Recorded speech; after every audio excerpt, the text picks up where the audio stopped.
The fentanyl crisis in Canada, especially in Vancouver, is horrific and it's heart-wrenching. The incredibly addictive opioid is killing thousands. It's easy to think that once on the addictive downward spiral of substance abuse, the outcome of a user's life is inevitable. It looks like a ruined, no-hope continuum that ends in premature death, either from an overdose or the user wears out their body. At least that's the way it looks from the outside. But as Colin Ross, a previous guest, who took us inside his world as an addict and hydromorphone IV patient, pointed out, users can reverse the course of their lives. It's what Jim Ross did more than 30 years ago when he and a group of recovering substance abusers came together and created a safe haven where they could help one another. Jim says, unless you've been to those cold, dark, and lonely places, the words and support you share with an addict mean little. For an addict, knowing you have been where they are and you're living proof there is a way out of your addiction, well, those are powerful and motivating words. Turning Point is a place that provides just that, a point to turn around lives. The Society runs a 3 to 5 month program aimed at helping those who are running out of options. Central to the program is community and peer support, designed to help people regain independence, reach their full potential, and become contributing members of society.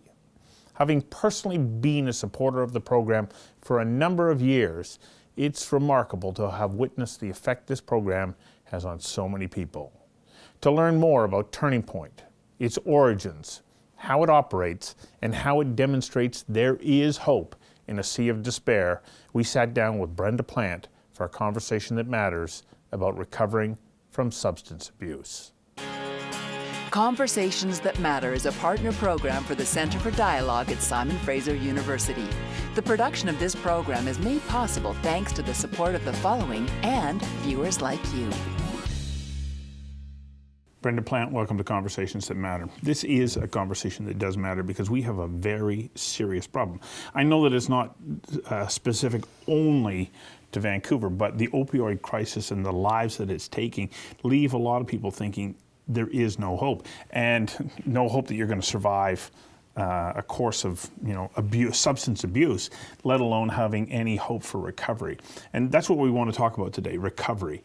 Is there still hope for recovery? Absolutely. How can you say that with such confidence? I think that there needs to be, I've always thought that there needed to be a continuum of interventions for people that sort of have that epiphany that this isn't working and I need help. And so I think we're looking at broadening what that continuum looks like. So we have harm reduction interventions and we have abstinence-based programs like Turning Point. I think recovery is real. I think it's attainable. I think it's very achievable. And I think that it's going to take a collaborative approach.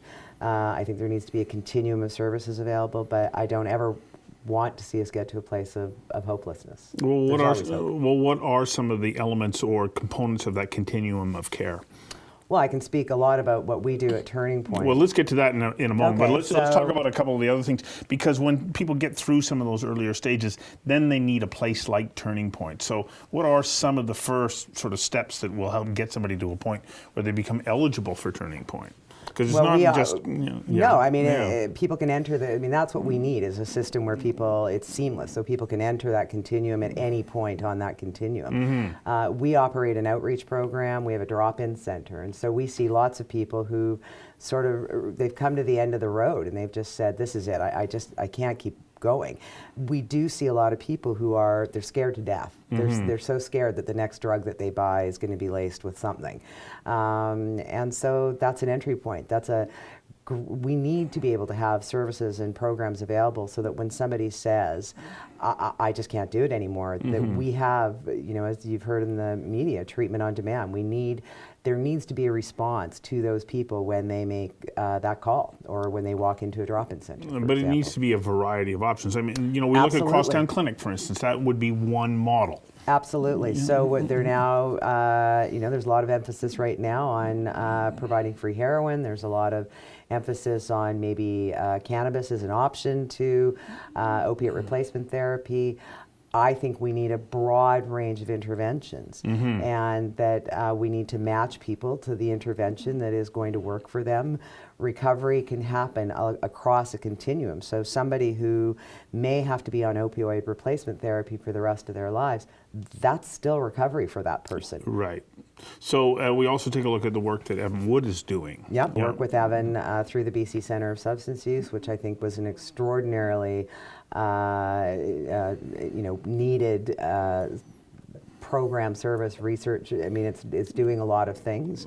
So there's a research component, there's an education component, and the piece that I'm more involved with has to do with the treatment and recovery. And so there are stakeholders sitting at those tables. There are family members who've been impacted by familial death due to drugs. There are user groups that are involved. Evan and the people at the BC Centre are engaging everyone in the conversation and in the dialogue, and that's what's critical about their work, because one of my frustrations has been that there's good work being done, but it happens in these silos. And what Evan is doing in a remarkable way is bringing everyone together to have this conversation, because it is going to take a coordinated response. Right.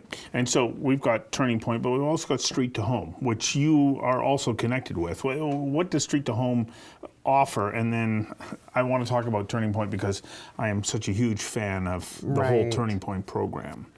Well, I am thoroughly enjoying the work I'm doing with Street to Home, and I sit on a couple committees there, and I think what they've recognized is in order to address homelessness, which is really their original mandate, you have to address the root causes of homelessness. And what we know now is that addiction and mental health issues are some of those root causes. So we're looking, and Street to Home is looking at developing a couple of different, very innovative models of doing longer term housing developments that will provide options for people who need longer term transitional housing. Maybe doing recovery programs that are tailored after the San Patriano model in Italy, or Delancey Street in California, where I've been and toured, and it's a remarkable program. It's about getting people in and getting them to work and developing vocational skills so that they can reintegrate into the community. So we're also looking at developing a pre-care type of facility where, and Rob will certainly talk more about this, but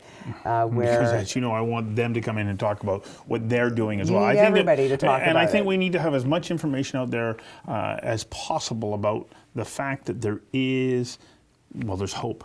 And there are that's ways what gives you in hope, absolutely, is that you have the BC Centre and you have Street to Home and you have various groups looking at having a variety of solutions. And the conversation that matters, dare I say, is the one that engages all of these people together, not operating in these silos, because there really is no system of addiction recovery. And that's part of what I believe the Centre's mandate is trying to develop that system or that continuum and making it so that everybody is involved in designing that. Right. Now, I don't want to exclude the fact that the Ministry of Health and Social Services and Vancouver Coastal Health and Fraser Health and all these other agencies are all involved in these initiatives. Yeah. But it's the sheer weight or mass of the challenge that we're facing collectively. You can't rely on any one of those agencies to have the resources that are needed to be able to meet all of these different streams of care. Well, and I think that's what I've been saying is that we need a coordinated response, and that means that you do have everyone at the table, including people like, BC Housing needs to be at the table, and the Health Authority and various aspects of the Health Authority. We're front line and we're in the trenches. We're not in the downtown east side at the clinics. We're not doing insight work, but we're doing critically important work, and so the voice of the providers also needs to be at the table, and people with lived experience.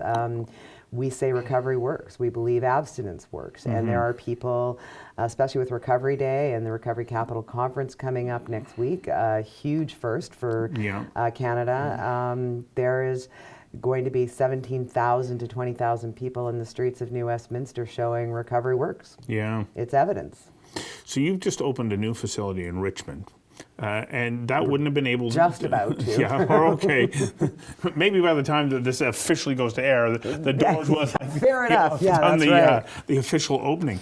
But that is the example of working together. Like, you couldn't have done this on your own, but because you're working in harmony with others, you're able to create an opportunity, and this becomes one of your recovery facilities.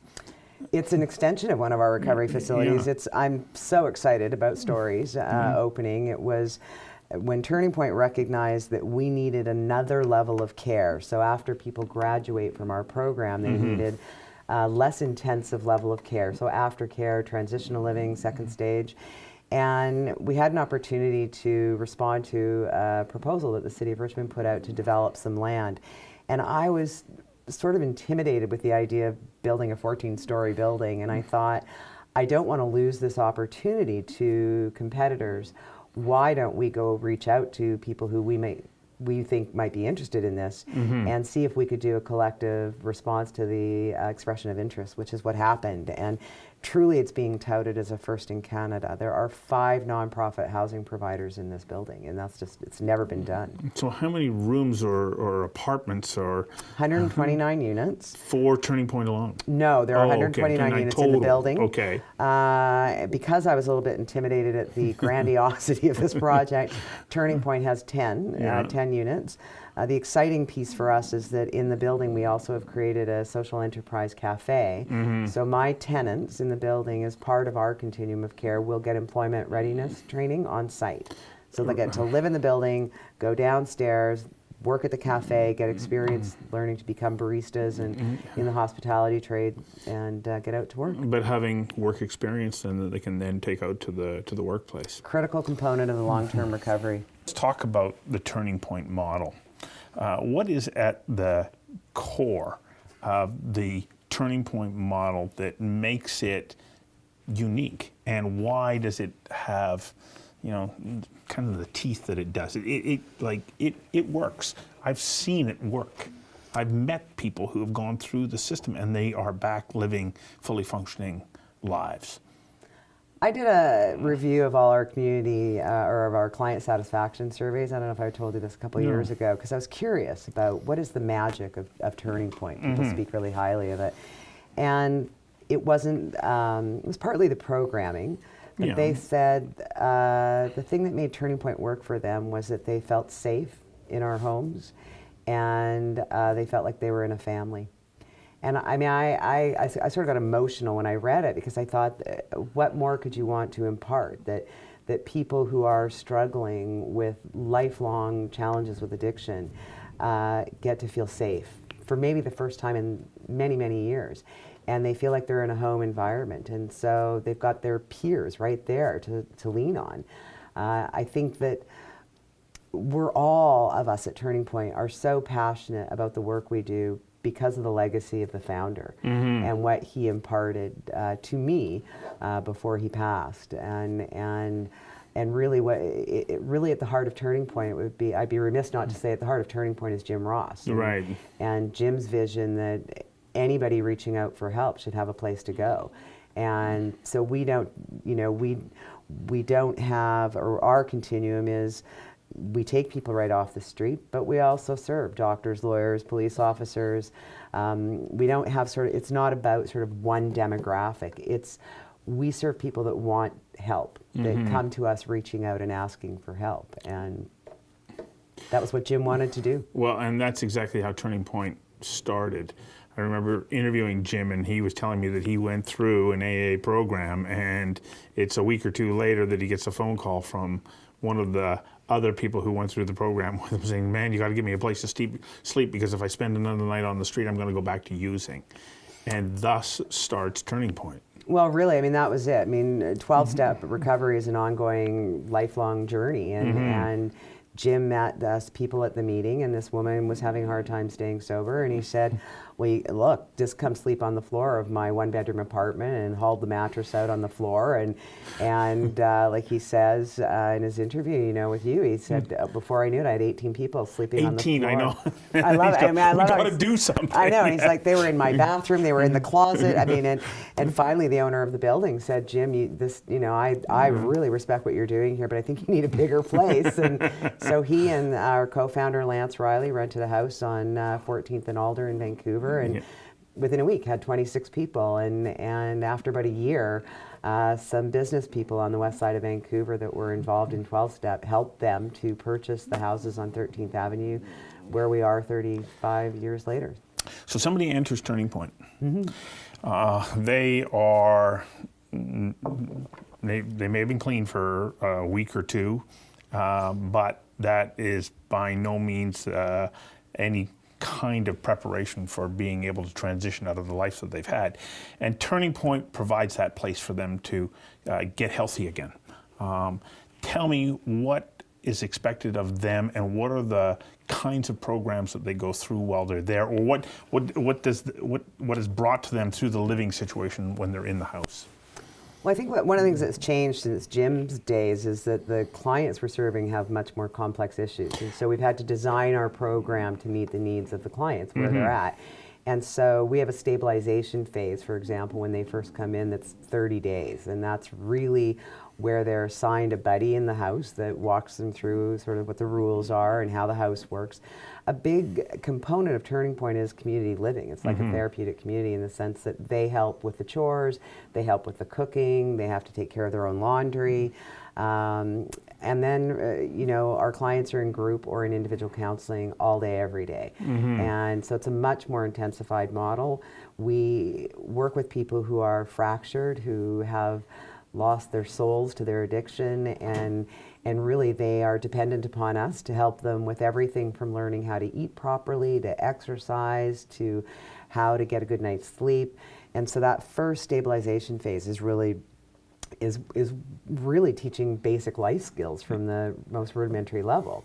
And from stabilization, they move into really the critical piece of our program, which is about integration. So that's when they're spending a lot of time in community, developing a support network. A big focus of our program has always been, from the beginning, where they're going to go after and what that transition looks like. And so they spend a lot of time, the whole time they're with us, focusing on what aftercare looks like. But what happens in that integration phase? What are some of the components of that?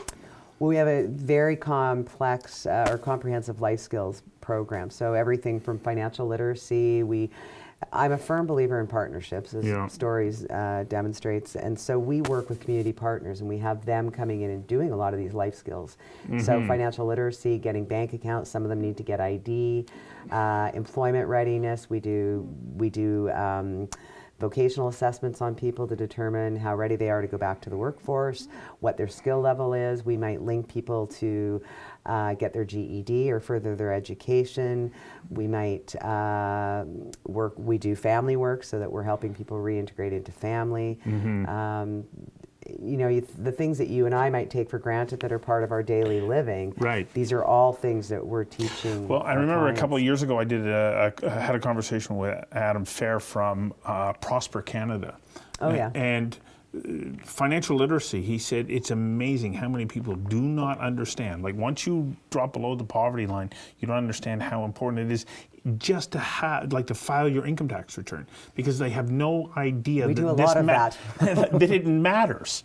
And because by being in the tax rolls, even if you're not paying tax, you now become eligible for other programs, and it puts you in a place where you can start to receive support and then having a bank account and ID, things that most of us would go, so what? But that is fundamental, isn't it? And helping our residents develop budgets. They don't even understand the concept of budgeting, and most of our residents are on income assistance, and so they get a comfort check of $95 a month, and we sit down and we talk to them about how to spend that $95 so that it lasts for the month. These are quite literally the turning points for somebody in their life, in terms of to watch the self-esteem that develops in people who are mastering life's tasks. And it might be as simple as making their bed every day for 7 days in a row. Yeah.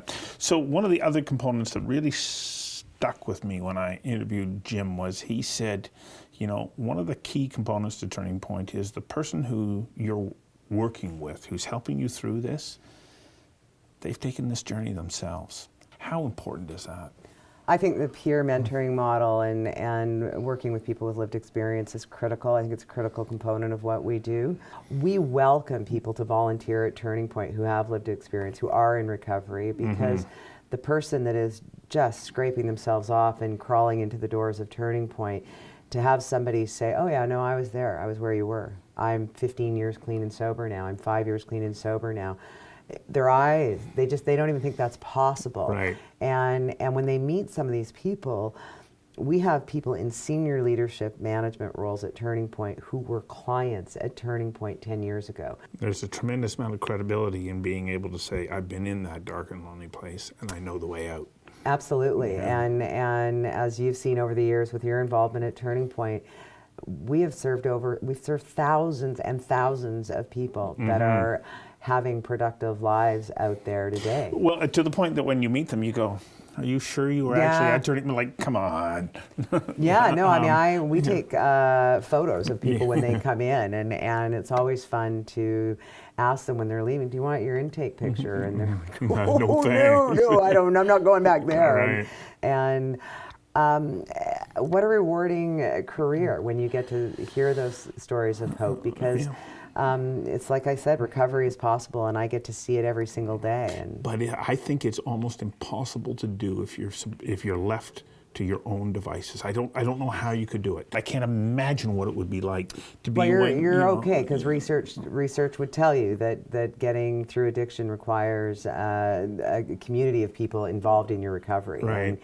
And that you will do much better in support programs. And Turning Point believes that 12-step programs work. We believe that there are a host of programs that will work. It is about engagement. It is about connectedness. Well, Turning Point is a fabulous tribute to Jim Ross, and it's a testament to the incredible work that you've done in taking that treasured piece of the puzzle and grow it so that it can be a benefit to more people. Thank you for coming in and doing this. Thanks, Stu. Nice to be here.